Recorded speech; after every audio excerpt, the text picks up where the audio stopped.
Hello friends, आपका स्वागत है आईटी फाइटर यूट्यूब चैनल में। पिछली क्लास में हम लोगों ने 150 क्वेश्चन कंप्लीट कर लिए थे। आज की क्लास में हम लोग इम्पॉर्टेंट क्वेश्चन आगे करेंगे जितने भी कर पाएंगे। और कल की क्लास में टोटल 20 क्वेश्चन कंप्लीट करे थे, तो ऐसे ही डेली क्लास होगी। और अगर आपने कल की क्लास नहीं देखी है तो प्लेलिस्ट विजिट कीजिएगा आईटी फाइटर यूट्यूब चैनल में। वहाँ पर AITT 110 के नाम से प्लेलिस्ट बनी हुई है, वहाँ पर आपको सारी क्लासेस मिल जाएंगी। अभी तक टोटल 10 क्लासेस हो चुकी हैं। ये हमारी 11वीं क्लास है जो काफ़ी इंपॉर्टेंट है, AITT एग्ज़ाम अदर एग्ज़ाम के लिए भी इम्पॉर्टेंट है। चलिए स्टार्ट करते हैं बिना देरी के। एक क्वेश्चन नंबर 151 में हम लोग 150 तक हम लोगों ने कंप्लीट कर लिए थे।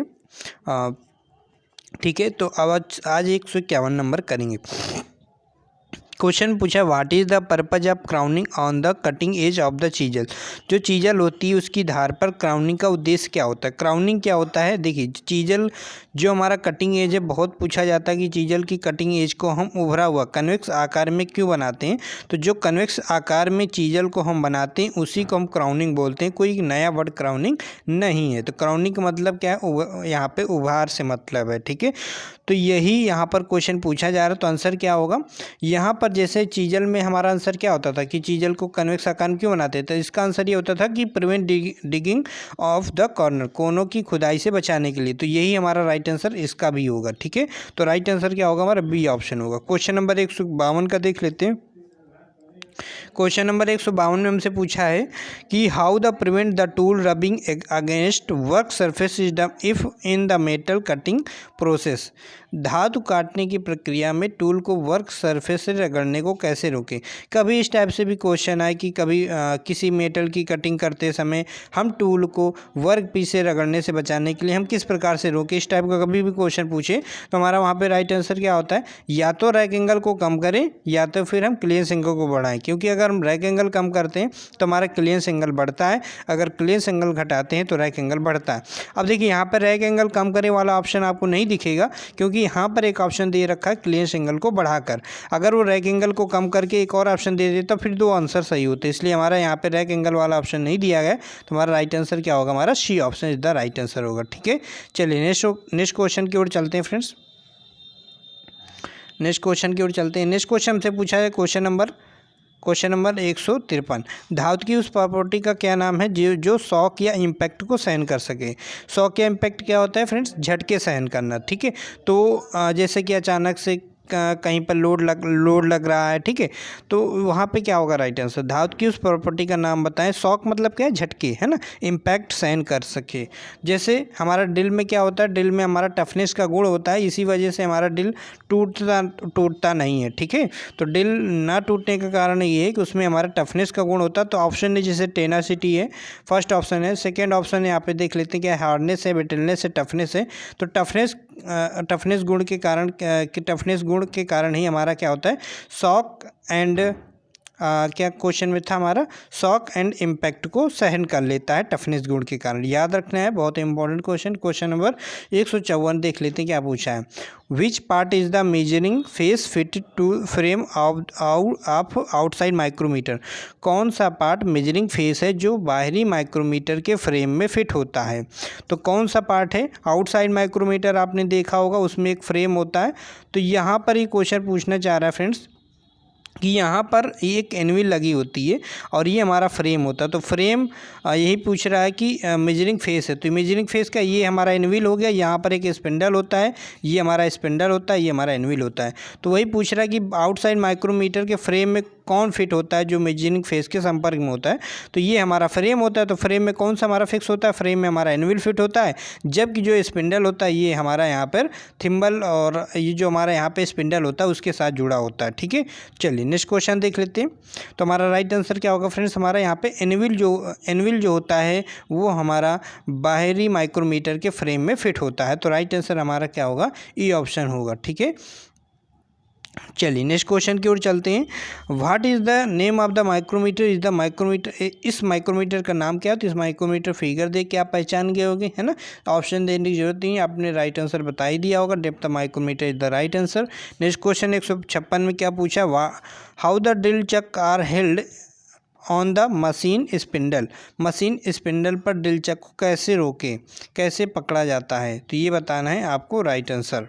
ठीक है, तो मशीन स्पिंडल पर ड्रिल चक को कैसे रोके या कैसे पकड़ा जाता है, तो वो हम आर्बर के द्वारा हम ड्रिल चक को मशीन स्पिंडल पर पकड़ते हैं। तो आर्बर एक प्रकार का जैसे ड्रिल बिट होती है उसी आकार में ये भी हमारी दिखाई देती है ना। जैसे हमारी स्लीव सॉकेट होती है लगभग उसी आकृति में इसका भी होता है, लेकिन आर्बर हमारी ठोस होती है। ठीक है, वो भी हमारी टेपर में होती है। आर्बर में भी हमारा मोस्ट टेपर होता है, जो हमारा मशीन स्पिंडल में भी मोस्ट टेपर होता है। इसी वजह से क्या होता है कि मशीन स्पिंडल जो आर्बर होता है हम उसको ड्रिल चक में पकड़ते हैं, मतलब होल्ड करते हैं, फिर इसके बाद आर्बर को हम फिट करते हैं किस में, ड्रिलिंग मशीन के स्पिंडल में। ठीक है, तो फिगर आप देखोगे बुक में तो और अच्छे से क्लियर हो जाएगा जिन भी स्टूडेंट को डाउट है। ठीक है, चलिए नेक्स्ट क्वेश्चन है।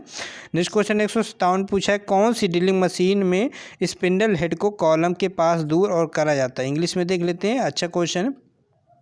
Which drilling machine the spindle head move towards of और अवे फ्रॉम द कॉलम, कौन सी ड्रिलिंग मशीन में स्पिंडल हेड को कॉलम के पास दूर और करा जाता है। तो सिंपल सा एक पूछा जा रहा है कि वो कौन सी ड्रिलिंग मशीन का हेड है जिसको हम चारों तरफ मशीन टेबल के चारों तरफ घुमाते हैं और कॉलम जो हमारा स्पिंडल हेड है उसको हम कॉलम के पास से दूर या करते हैं। तो सिंपल सा माइंड में आ गया होगा कि वो हमारा radial drilling machine is the right answer होगा। रेडियल ड्रिलिंग मशीन का जो हमारा स्पिंडल हेड होता है वो हमारा जो पिलर के या कॉलम से दूर या पास हम ले जाते हैं। जैसे हमारा आपको पता होगा ये हमारा पिलर होता है रेडियल ड्रिलिंग मशीन में और एक आर्म होती है। ठीक है, इसी आर्म में क्या होता है, एक हमारा स्पिंडल हेड होता है जो पूरी आर्म के ऊपर रोटेट करती है आगे पीछे। ठीक है, आगे पीछे रोटेट करती है, तो इसी को बोल रहा है वो कॉलम बोल रहा है, ये आप बोल लो पिलर बोल लो, तो इसी पिलर के आसपास ही क्या हमारा पूरा मूवमेंट करता है आर्म। ठीक है, तो ये हमारा, और रेडियल ड्रिल मशीन का साइज पूछता है तो रेडियल ड्रिल मशीन का हम साइज आर्म से लेते हैं। ठीक है, अगर रेडियल ड्रिल मशीन के माध्यम से हम 100 mm तक के ड्रिल को बांध सकते हैं, कितने mm तक के ड्रिल को बांध सकते हैं हम, 100 mm तक के ड्रिल को बांध सकते हैं। नेक्स्ट क्वेश्चन 158 पूछा है, which type of screw thread are rounded at the crest and root, किस स्क्रू थ्रेड का क्रेस्ट एंड रूट को राउंड किया जाता है। तो वो हमारा कौन सा होता है, BSW थ्रेड होती है। BSW का क्रेस्ट एंड रूट क्या होता है हमारा, राउंड किया जाता है। राइट आंसर हमारा सी ऑप्शन हो जाएगा। नेक्स्ट क्वेश्चन की ओर चलते हैं। 159 में पूछा है, इस टाइप का रेंज का क्या नाम है। तो ऑप्शन है box type range, solid type range, T handle type range, adjustable type range. तो क्या होगा राइट आंसर, ये हमारा सॉलिड टाइप रेंज है। क्या है फ्रेंड्स, हमारा सॉलिड टाइप रेंज है। राइट आंसर हमारा बी ऑप्शन। तो ये अच्छे से याद कर लेना है, फिगर वाले क्वेश्चन को एक भी मिस नहीं करना है क्योंकि 50 में से 20 से 30 क्वेश्चन आपको फिगर वाले मिलेंगे। टैप ड्रिल का साइज का फार्मूला पूछा, बहुत इंपॉर्टेंट क्वेश्चन है। तो टैप ड्रिल साइज बराबर क्या होता है हमारा, ऑप्शन देख रहे होंगे आप। तो टैप ड्रिल साइज बराबर होता है टैप साइज, है ना। टैप ड्रिल साइज बराबर यहाँ पर क्या होगा, यहाँ पे क्वेश्चन देख लेते हैं। टैप ड्रिल साइज का फार्मूला पूछा है, चलिए फर्स्ट ऑप्शन देख लेते हैं क्या दिया है। टैप ड्रिल साइज बराबर major dia minus 2 into depth, तो ये होगा हमारा। चलिए नेक्स्ट ऑप्शन देख लेते हैं, मेजर डाय में ये भी नहीं होगा हमारा। ठीक है, थर्ड ऑप्शन देख लेते हैं, टैप ड्रिल साइज, ये भी हमारा नहीं होगा। फोर्थ ऑप्शन देख लेते हैं, टैप ड्रिल साइज बराबर, इसमें भी नहीं होगा, प्लस लगा हुआ है, तो हमारा क्या होता है, माइनस होता है। तो टैप ड्रिल साइज बराबर क्या होता है, टैप साइज जो हमारा मेजर डाय होता है। ठीक है, तो टैप साइज माइनस 2D। यहाँ पे डेप्थ क्या होती है, गहराई, जो हमारी थ्रेड की गहराई होगी, कितनी हमारी थ्रेड की गहराई होनी चाहिए वो यहाँ पे हम लिखते हैं। ठीक है, तो सामान्यतः अगर थ्रेड की गहराई पूछे तो हमारी मीट्रिक थ्रेड की गहराई होती है 0.61 पिच होती है ना। कितनी होती है फ्रेंड्स, 0.61 होती है मीट्रिक थ्रेड की। ठीक है, 0.61 पी हमारी मीट्रिक थ्रेड की होती है। अगर BSW की थ्रेड की गहराई पूछेगा तो 0.6403 होती है हमारी, किसकी होती है फ्रेंड्स, हमारी BSW BSF, इनकी ये थ्रेड की गहराई होती है। एंगल आपको पता होगा, एंगल हम 55 डिग्री होता है। मीट्रिक थ्रेड का अगर पूछेगा तो 60 डिग्री होता है। ठीक है, ये क्वेश्चन आपको याद रखने हैं। तो इस क्वेश्चन का राइट आंसर होगा ए ऑप्शन हो जाएगा। नेक्स्ट क्वेश्चन 161 में चलते हैं। नेक्स्ट क्वेश्चन 161 में क्या पूछा है, कौन सी गतिविधि ड्रिलिंग करते समय ड्रिल के बिट के अत्यधिक, कौन सी गतिविधि, ध्यान से सुनिएगा, which activity causes excessive wear and chattering drill biting while drilling. जब हम ड्रिलिंग करते हैं तो उस समय ड्रिल बिट हमारा जो है अत्यधिक क्वेश्चन देख लेते हैं, ऊपर दिया हुआ है, अत्यधिक घिसना और आवाज़ करने का, मतलब जो ड्रिल बिट है वो अधिक हमारा घिस रहा है और क्या कर रहा है, आवाज़ कर रहा है। तो क्या होगा राइट आंसर, क्या कारण है जब हमारा जो ड्रिल बिट है अधिक घिसता है और हमारा आवाज़ करता है। तो देखिए यहाँ पर ऑप्शन जो दिया गया, बहुत तेज़ फीड दर, बहुत धीमी गति से फीड दर, अधिक काटने की गति, बहुत धीमी स्पिंडल की गति। अगर हम आंसर की बात करें जो निमी का आप लोग पढ़ते भी होंगे जब, क्योंकि क्लास होती नहीं, कंटिन्यू हो नहीं पाती, आप लोगों को जैसा सपोर्ट रहता है उसके अकॉर्डिंग ही क्लास होती है डेली। तो जैसे आप लोगों का सपोर्ट अच्छा रहता है तो डेली वीडियो एक दिन के गैप में अपलोड हो जाती है। तो यहाँ पर जैसे आंसर क्या होगा, आप लोगों ने पढ़ा होगा तो आंसर आपको डी देखने को मिल रहा होगा, बहुत धीमी स्पिंडल स्पीड, जो कि ये आंसर आपको भी समझ नहीं आ रहा होगा, ये नहीं होगा। ठीक है। अब कह रहा है ड्रिल बिट अधिक घिसता है और आवाज़ करता है, तो क्या कारण होगा।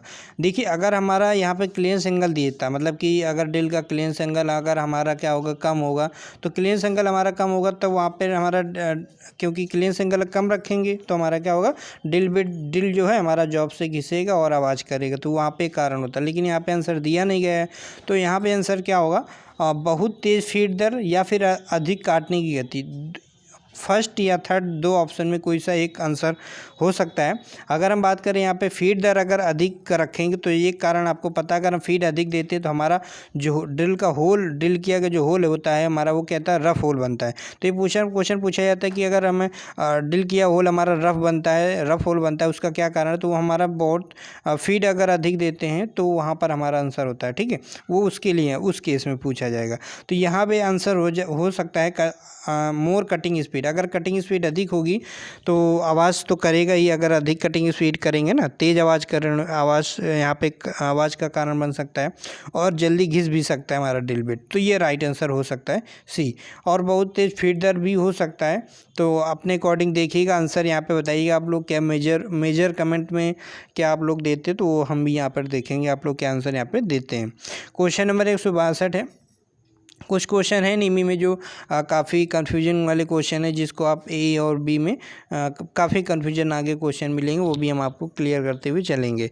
व्हाट इज़ द, अगर क्वेश्चन ही निमी का आ जाए, अगर AITT एग्जाम में आ जाए, तो क्योंकि आंसर की में डी दिया है तो आप डी ही लगाइएगा अगर पेपर में आ जाता है। बाकी अदर एग्जाम में आता है और ऑप्शन इस तरह के नहीं होते हैं, तो थोड़ा सा ध्यान से देखिएगा क्या होगा राइट आंसर। ठीक है, चलिए next question, what is the vernier caliper. यहाँ पे वर्नियर कैलिपर दिया गया है, ये कौन सा वर्नियर कैलिपर है, ये हमारा ब्रिटिश वाला वर्नियर कैलिपर है। ब्रिटिश वाले वर्नियर कैलिपर की लीस्ट काउंट कितनी होती है, 0.001 इंच होती है, ये आपको पता होना चाहिए। अब यहाँ पे ब्रिटिश वाला वर्नियर कैलिपर दिया गया, मतलब इंच वाला वर्नियर कैलिपर दिया, इसकी रीडिंग निकालना है। तो रीडिंग कैसे निकाल लेंगे, सबसे पहले हम देखेंगे जीरो वाली रेखा यहाँ पर है, जीरो वाली रेखा के पहले कितना खुला हुआ, तो 2 यहाँ पर आगे आ गया, 2 यहाँ पर आगे आ गया, तो मतलब पहले कौन होगा, 1 होगा। ठीक है, तो हमारा पहले शुरुआत में आंसर क्या होगा, हमारा 1 तो आ गया, चलिए 1 सभी में है। अब देखेंगे इसके बाद 1 हमारा मेन डिवीजन हो गया, इसके आगे देखेंगे हमारा यहाँ पर कितना खुला हुआ है, तो यहाँ पे आप देखोगे ये 3 है, ये फिर 3.5 है, फिर 4 है, फिर 4.5 है ना। तो 4.5 जो आधा खुला हुआ है छोटा सा देख पा रहे होगे, वो भी हमारा जीरो लाइन के पहले, इसलिए हम 0.5 भी काउंट करेंगे। तो हमने पहले 1 लिख लिया, पॉइंट लिख लिया, फिर हमारा ये 4 खुला हुआ हमने 4 लिख लिया, फिर इसके बाद हमने आधा खुला हुआ छोटा सा आप देख पा रहे होंगे, तो हमने 0.5, ये हमने यहाँ पे 5 भी हमने काउंट कर लेंगे। इसके बाद कौन सी रेखा मैच करती है, ये एरो के द्वारा ये समझाया गया है। तो ये वाली जो लाइन है, ये वर्नियर स्केल की ये वाली जो लाइन है, ये मेन स्केल के खाने से मैच कर रही है, तो सीध में। तो हम क्या करते हैं, हमने बताया था जो खाना मैच करता है उसका लिस्ट काउंट गुणा करते हैं, तो 9वां खाना जो है हमारा ये मेन स्केल से मैच कर रहा है। ठीक है, तो हम क्या करेंगे, 9 का गुणा करेंगे लिस्ट काउंट में, लिस्ट काउंट होती है 0.001, इसमें 9 को गुणा करेंगे तो 0.00 क्या आ गया, 9 आ गया। तो इसमें हम जब 0.009 जोड़ेंगे तो हमारा क्या आ जाएगा, 1.49। किस में जोड़ेंगे, 0.009, 1.45 में जोड़ेंगे, तो ये हमारा आएगा। तो राइट आंसर क्या होगा हमारा, क्या आएगा, एक 1.459 आया, तो राइट आंसर क्या होगा, बी ऑप्शन होगा। ठीक है, इस प्रकार से निकालते हैं। क्वेश्चन नंबर 163 में क्या पूछा, कॉम्बिनेशन सेट के किस भाग का उपयोग 90 और 45 डिग्री के कोण को चिन्हित और जांचने के लिए किया जाता है। तो कॉम्बिनेशन सेट का वह कौन सा भाग है जिससे 90 और 45 डिग्री के कोण को चिन्हित करते हैं, वो हमारा होता है स्क्वायर हेड होता है। स्क्वायर हेड में एक साइड हमारी 90 डिग्री की होती है, दूसरी साइड हमारी 45 डिग्री की होती है।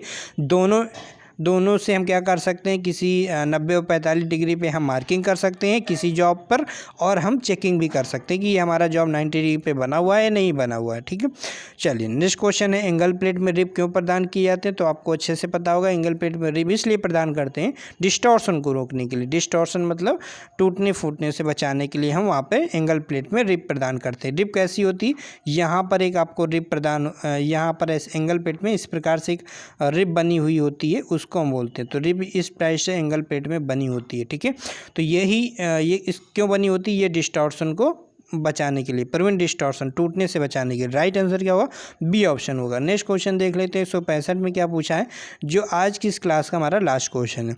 इस वी ब्लॉक की पहचान बताना है। तो ये हमारा यहाँ पर ये हमारा क्या कहलाता है, ये लेवल होता है। ये हमारा क्या कहलाता है, ये हमारा ग्रूव होता है। ठीक है फ्रेंड्स, तो ये हमारा लेवल है। अब इसमें आप देखोगे ध्यान से तो आपको यहाँ पर जैसे कि आपको पता है इसमें ग्रुप तो एक ही है।